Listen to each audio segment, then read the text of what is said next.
Barrett Isbell here for Lexington Richland School District 5, and I have a special 9/11 story that I want to share with you. Now, you can probably remember where you were or what you were doing when you heard about the attack. For me, I was sitting in a 7th grade history class. For others, you were probably already at work or either at home.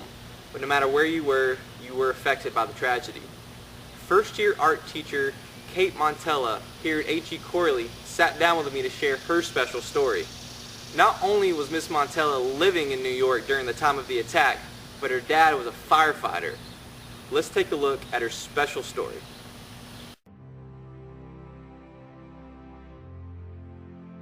This is really special to me because I am from New York, and my father was actually a firefighter in New York City in Midtown on 9/11 in 2001. So my story kind of starts, I was in, I think, 6th grade when it was September 11, 2001.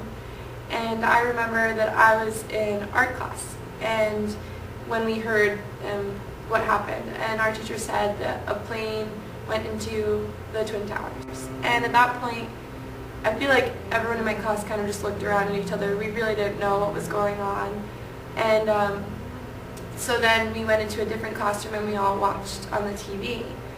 I lived in a town that was on the end of Long Island, about 2.5, 3 hours away from Manhattan. So my dad was a New York City firefighter, and he would commute every 2 or 3 days. So he would drive into the city, and then he would stay overnight in the firehouse for 1.5, 2 days, and then he would come back for a few days. So that morning before I left for school, I didn't say goodbye because usually he would leave around 4 o'clock or early in the morning.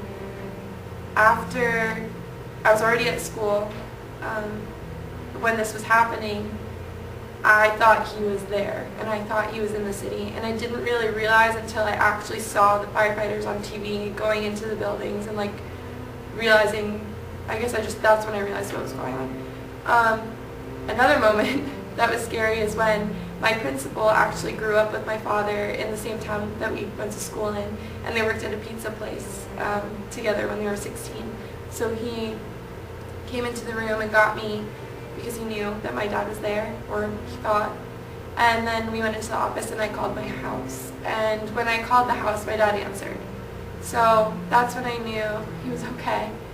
And but I still could hear it in his voice that something was wrong.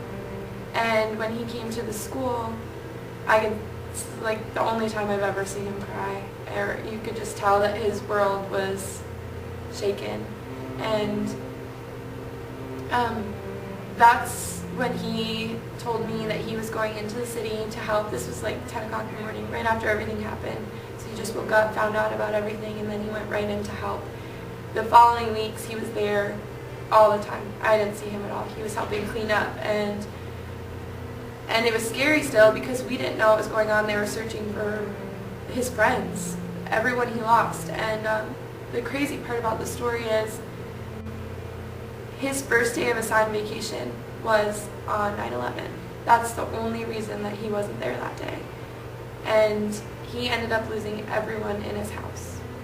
So it definitely affected my family from, just knowing them, going to family parties and Christmas parties, and just my dad, it was his family. He worked with them, he lived with them when he was there because he had to commute so far. They were best friends. And our family definitely had a really hard time after that dealing with loss and dealing with the fact that he was the only one left. After that though, and this kind of brings me to the reason why I'm here in South Carolina, after 9/11 there was a lot of healing to be done. And South Carolina, the people of Myrtle Beach, and just people all around the state would reach out to the firefighters, and I know that a lot of people from down here came up to help and help clean up and bring, supplies, anything that we needed. But another thing they did personally for my family is they would offer us vacations and discounts and free mini golf and these opportunities to get out of the state of New York, and they were giving so much to us to help us heal and get through this time. So then when I was thinking about coming to school, my dad was like, why don't you check out South Carolina? We love it down there. And they've been so good to us, so why don't you, go be good to them. So now I'm a teacher, and I've decided to stay here to kind of give a little bit back to South Carolina for what they've done for me and my family. So if I could say something to my dad, I would say thank you.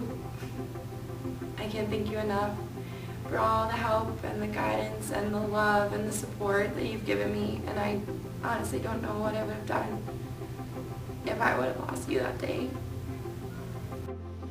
Now, as moving and unbelievable story that is, it gets even more unique. Here at HE Corley, every year on September 11th, they hold a special luncheon for first responders. Where did Kate Montella happen to land her first full-time teaching job? HE Corley. The staff approached her once they found out about her story and asked if she'd be willing to do a special art project so they could give back to the first responders during the luncheon. She agreed without hesitation, told her kids about it, and they were ecstatic. She had them make placemats and mini American flags to give back as a token of their thanks.